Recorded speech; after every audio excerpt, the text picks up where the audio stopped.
Yes now, nagpapakita yung tatlong miyembro ng TNC at si Kaloy ay bibili nila yung trip. Pero makaka-flake around at makakapagdasal. Hindi nagbibiro ang TNC. Ang hinahanap pa nga nila si MP na King doon sa likod. Hindi pa naman first blood para dito kay MP instead. Si Saida pa yung nadelikado. Wow, Kaloy, napakagandang paggamit ng hero magpiloto ng isang kalid. To counteract itong MP, si MP Daki makakuha pa. Tari Kaloy, ang ginawa na dodge! Oh my god, oh, 4-5. At MP Daki is only 11-5. Teka lang ha, di pinapagbigyan ni Lanzo si Tremar na makapasok. Libreng pagong sa kamay ng Vincent Mike pero flicker throw of Ruins. Counter kill na lang ang gustong gawin ng TNC. Lanzo, mababa na ang kanyang buhay. Pero na-delay pa niya ng konti. Chanko ay mawawala natin kasama si Tremar. But Saida will perform and getting that trade of 2-2. At hindi pa tapos yung laban. Lawan hindi pa rin.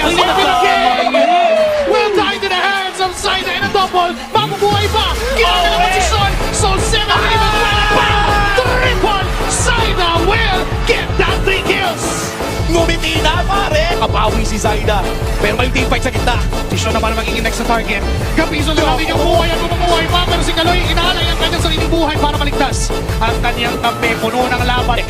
Diba? Papasok na Will of Blood Cleave. Sa likod ng konti niya, si Sean na pag-amit ng RW.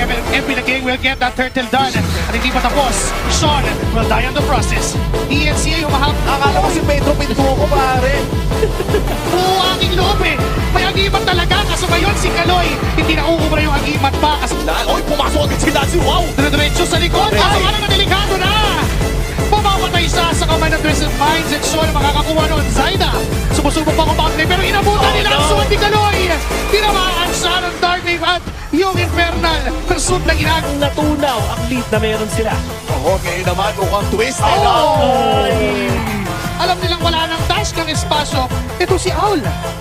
Hirap na ngayon ang side ng TNC Pro Team. Parang isang indap lamang. Pero teka lang si Lanzo nasa gitna ng RWM. Tremar, I'm San David ng Tono of Ruins pero naiwasan ang mga target niya. Si Lanzo yung tumatalo na naman sa likuran. Atras si Benny, atras din si Lancy. Gabiso, mga buhay pero hindi tinamaan. And then the Magic Chakno ay mabubuhay pa. Yes sir, pero si Tremar magiging kapalit.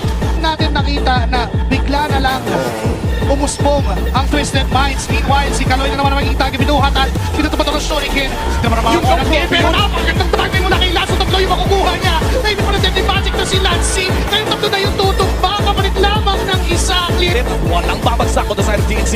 Ayun si Tremar dito sa likod. May RW na naman nagagamit sa tatlo. Yung Tono Province na yun pero na-push pa rin at tumuloy pa rin. Kaloy nga lang ang mawawala sa kamay ng TNC. Ang pagsayaw dito pero si Kaloy ay nabibigyan na ni Lancy. Ibibigit sa kanilang Lord. Tinutuloy at binafirst, binamadali. Pero si MP na King nga talaga ang makakakuha noon. Ngayon tuloy na sa laban.